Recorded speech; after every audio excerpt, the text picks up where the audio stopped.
हम पढ़ रहे फ्लेमिंगो बुक का lesson 2 lost spring stories of stolen childhood. इस कहानी को एनिश यंग द्वारा लिखा गया है, जो बच्चों की उस कष्टपूर्ण स्थिति को दर्शाती है जिनका बचपन बेरहमी से छीन लिया जाता है। इस कहानी में दो मुख्य पात्र हैं, एक तो साहिब और एक मुकेश। सबसे पहले हम साहिब के बारे में जानेंगे, उसकी स्टोरी हम पहले पढ़ेंगे। तो सबसे पहले जो चैप्टर का जो नेम है, उसमें जो स्टोलन चाइल्डहुड है, उसका मतलब है कि बच्चों का सुनहरा समय जब उन्हें खेलने पढ़ने खुश रहने का एक हक होता है, वो उनसे छीना जाता है क्योंकि वो छोटी उम्र में ही काम करने को मजबूर किए जाते हैं। ये कहानी उन बच्चों की स्थिति को बताती है जो शिक्षा, खुशी और एक बेहतर भविष्य से वंचित रहते हैं। कहानी में जो लॉस्ट स्प्रिंग है, इस बात को दर्शाता है कि बच्चों का बचपन, जो उनकी ज़िंदगी का एक खुशहाल और विकास का समय होता है, उनकी कठिन जीवन और कामकाजी हालातों के कारण खो जाता है। बच्चे अपने मासूमियत और आनंद से वंचित हो जाते हैं जो उन्हें मिलनी चाहिए थी। कहानी का मुख्य संदेश ये है कि समाज को बच्चों के अधिकारों की रक्षा करनी चाहिए और बाल श्रम को समाप्त करना चाहिए। तो कहानी जो है, हम सबसे पहले साहिब के बारे में पढ़ेंगे। तो स्टार्टिंग जो इसकी कुछ ऐसे है कि हर सुबह लेखक जो है वो एक छोटे लड़के को देखती है जो अपने घर के पास कचरे के ढेर में सोना ढूंढता है। लेखक कहती है कि वह सोने की तलाश करता है। ये उसने व्यंग्यात्मक रूप से कहा है क्योंकि हालांकि कचरे के ढेर में बेकार फेंकी हुई चीज़ें हैं, फिर भी वह उसे इस तरीके से पलटते हैं जैसे वो कोई सोना वगैरह ढूंढ रहे हो। लड़की का नाम साहिब है। उसका घर ढाका में हरे भरे खेतों के बीच में था। वह कई साल पहले वहाँ से चले आए थे और अब उसे वहाँ का कुछ भी याद नहीं था। उसकी माँ ने उसे बताया हुआ था कि कई तूफानें आए जिसके वजह से उनका घर और जो खेत थे वो नष्ट हो गए, इसलिए वे घर छोड़कर शहरों में सोने की तलाश के लिए आ गए। लेखक फिर कहती है, बड़े शहर में सोने की तलाश करना या सोना उन चीज़ों को बताता है जो उनके गाँव में नहीं मिलती थी। बच्चों के लिए जूते, पैसे, बैग आदि और माता पिता के लिए जीवन व्यापन के कुछ साधन जैसे भोजन, कपड़े, आवास आदि। लड़का इन कचरों के ढेर में ऐसी कीमती चीज़ों की तलाश करता था। एक दिन लेखक साहब से सवाल करते हुए पूछती है कि वे कचरे में क्यों झांकते हैं। साहब लेखक को बताता है कि उसके पास इसके अलावा करने के लिए कुछ है ही नहीं, इसलिए वो कूड़ा कूड़ा बीनता है। तो लेखक जो है उसे कहती है कि तुम्हें स्कूल जाना चाहिए।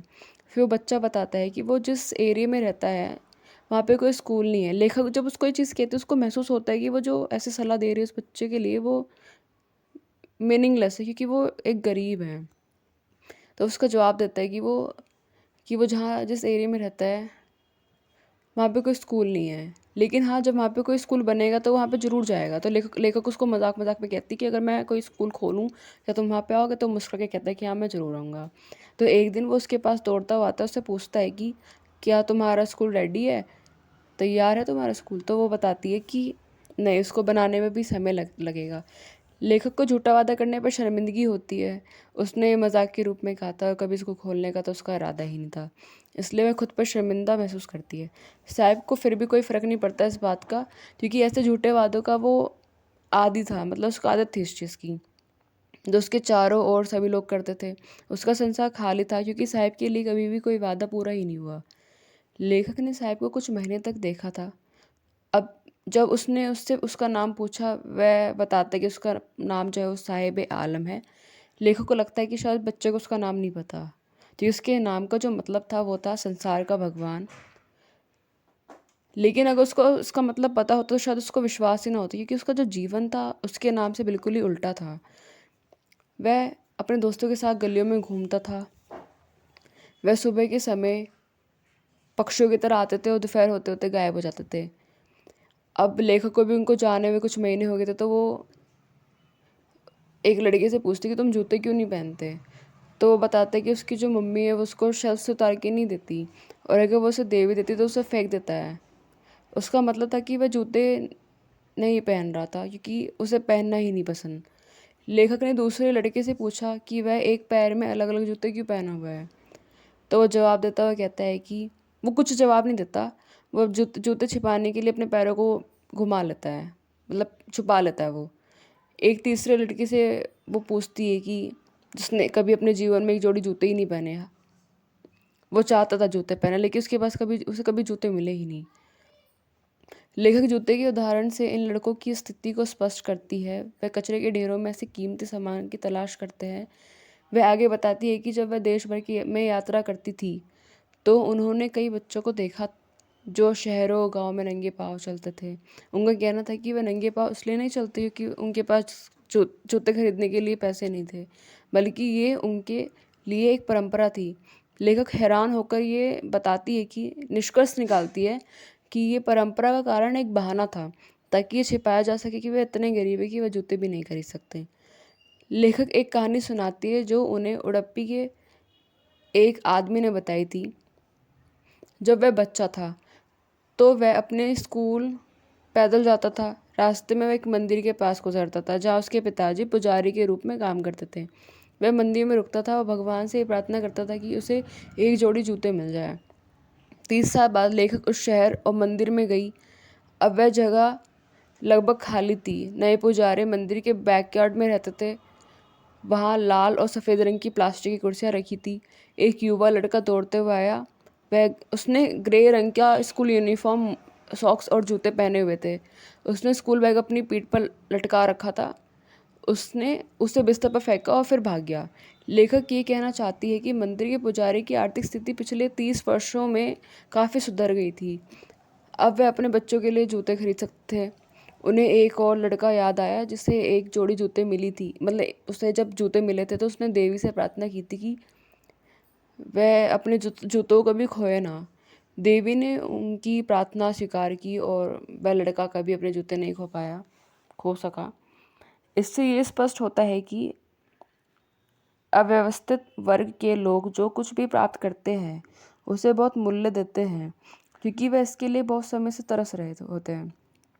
लेखक उस क्षेत्र का वर्णन करती है जहाँ ये रद्दी बीनने वाले लड़के रहते थे, यानी कि सीमापुरी, जो दिल्ली के बाहरी इलाके में स्थित है। देश की राजधानी से बहुत अलग था। 1971 में जब ये रद्दी बीनने वाले बांग्लादेश से यहाँ आए थे, तभी ये क्षेत्र वीरान था, यानी बिल्कुल ख़राब था। सीमापुरी अभी भी वीरान था, लेकिन अब वहाँ लगभग 10,000 रद्दी बीनने वाले लोग रहते थे, जो मिट्टी से बने ढांचों में रहते थे, जिनकी छतें पतली टीन या प्लास्टिक की चादरों से बनी होती थी, जिन्हें तरपाल कहते थे। सीमापुरी में ना तो सीवर था, ना जल निकासी और ना ही पानी की कोई सुविधा थी। वे अस्वच्छ परिस्थितियों में रहते थे। ये एक बंजर ज़मीन थी जहाँ शहर का कचरा इकट्ठा किया जाता था। ये लोग अवैध रूप से वहाँ रहने आए थे। रद्दी बीनने वाले लोग पिछले 30 वर्षों से सीमापुरी में अवैध रूप से रह रहे थे, यानी इलीगल तरीके से। उन्होंने बिना सरकार की अनुमति के यहाँ पे कब्जा किया हुआ था। क्षेत्र के राजनेताओं ने उन्हें राशन कार्ड और वोटर आईडी प्रदान किए हुए थे। वे इन राशन कार्ड के माध्यम से अपने परिवार के लिए राशन प्राप्त करते थे और इसके बदले वे राजनेता के पक्ष में वोट देते थे, जिन्होंने उनकी मदद की थी। लेखक ने उन महिलाओं के एक समूह से जिन्होंने फटी हुई साड़ियाँ पहनी हुई थी, वह उनसे पूछते कि वह ढाका से क्यों आए हैं। वह जवाब देती है कि अगर वह अपने परिवारों की भूख शांत कर सकती थी और रात को आराम से सो सकते थे, तो वह सीमापुरी में रहकर ज़्यादा खुश थी, इसके बजाय कि वह ढाका में जहाँ पे उनके खेत और घर नष्ट हो गए और उनके पास वहाँ पे भोजन का भी कोई सुविधा नहीं थी। ये लोग भोजन की तलाश में यात्रा करते थे और जहाँ कहीं भी उन्हें भोजन मिलता था वहाँ वह अस्थायी यानी टेम्पररी घर बना लेते थे और रहने लगते थे। उनके बच्चे वहीं बड़े होते गए और धीरे धीरे वह भी अपने माता पिता की मदद करने लगे जीवन यापन के साधन ढूंढने में। जो लोग सीमापुरी में रहते थे उनके लिए जीवन यापन का साधन रद्दी बीनना था, क्योंकि वह इसे कई वर्षों से कर रहे थे। वह रद्दी बीनने में एक्सपर्ट हो चुके थे। रद्दी बीनने वालों के लिए कचरा सोने के समान कीमती था। ये परिवार कचरे के ढेरों से ऐसी चीज़ें इकट्ठा करते थे जिन्हें वह बेचकर अपना भोजन जुटाते थे। वह फटी हुई चादरों को या जो प्लास्टिक की शीट्स आती है उनको इकट्ठा करके अपने घरों की छतों को कवर करते थे ताकि उससे थोड़ा बहुत प्रोटेक्शन हो जाए। बच्चों के लिए कचरा केवल जीवन यापन का एक साधन नहीं था, बल्कि उनके सपनों को पूरा करने का भी एक जरिया था। साहब खुशी से बताता है कि कभी कभी उसे कचरे के ढेर में 1 रुपया मिलता है, कभी 10 रुपये मिलते हैं। जैसे किसी को कचरे में एक चांदी का सिक्का भी मिल सकता था। वह अधिक पाने की उम्मीद में खोज करते रहते थे। बच्चों के लिए कचरे का ढेर उनके सपनों को पूरा करने का एक तरीका था, जबकि उनके माता पिता के लिए जीवन यापन के लिए आवश्यक बुनियादी चीज़ें जैसे भोजन, कपड़े, आश्रय प्रदान करने का साधन था। एक सर्दी की सुबह लेखक ने देखा कि साहिब एक क्लब की बाड़े के पास खड़ा था। वह दो युवाओं द्वारा खेले जा रहे टेनिस खेल को देख रहा था। साहिब को खेल पसंद था, लेकिन वह इसे नहीं खेल सकता था। उसने लेखक को बताया कि वह क्लब के अंदर जाता था जब वह बंद हो जाया करता था। वहाँ का गार्ड जो था उसे स्विंग लेने की अनुमति देता था। लेखक ने देखा कि साहिब ने टेनिस के जूते पहन रखे थे। ये उसके पुराने और फटे कपड़ों से मेल नहीं खा रहे थे। उसने लेखक से ये बताते हुए कहा कि किसी ने उसे ये जूते दिए थे। हालांकि लेखक ने अनुमान लगाया कि वह इन्हें कचरे के ढेर से लाया था। ये जूते एक अमीर परिवार के लड़के द्वारा फेंके गए होंगे, क्योंकि वह उन्हें पहनना नहीं चाहता था। शायद उनमें एक या दो छेद थे, जिनकी वजह से वह उन्हें पहनना नहीं चाहता था। हालांकि साहिब को इस बात से कोई फ़र्क नहीं पड़ा और उसे कोई आपत्ति भी नहीं थी, क्योंकि वह कुछ भी और नहीं खरीद सकता था। वह नंगे पैर चलता था और एक जूते को पहनना, चाहे उसमें छेद क्यों ना हो, उसके लिए बहुत बड़ी बात थी। हालांकि कचरे के ढेर ने साहिब का सपना एक जोड़ी जूते पहनने का आंशिक रूप से पूरा किया था, लेकिन उसका टेनिस खेलने का सपना कभी पूरा नहीं हो पाया। एक सुबह लेखक ने उस साहिब को देखा जो दूध की एक दिन वो उसको फिर से मिलता है, लेकिन इस बार उसकी जो सिचुएशन थी बिल्कुल डिफरेंट थी पहले के कंपैरिजन में। तो उसको देखते ही साहिब को देखा जो दूध की दुकान पर जा रहा था। वह एक स्टील की बाल्टी पकड़े हुए था। उसने बताया कि उसे पास के चाय के स्टॉल पर काम मिल गया है। वह महीने में 800 रुपये कमाएगा और खाना भी मिलेगा। लेखक ने उससे पूछा कि क्या उसे ये काम पसंद है, क्योंकि अब वह चिंतित नज़र आता था। अब साहिब किसी और के लिए काम कर रहा था और अपने मालिक की बाल्टी उठा रहा था। एक उसके पास एक कनस्तर था जो उसका नहीं था, जो उसके मास्टर का था। तो वह जिम्मेदारी का बोझ महसूस कर रहा था। पहले एक रद्दी बीनने वाले के रूप में साहिब अपनी बैग उठाकर खुद उठाता था और अब खुद का मालिक था। अब अपना मालिक नहीं रहा। तो कहानी जो है वो यहीं पे ख़त्म होती है।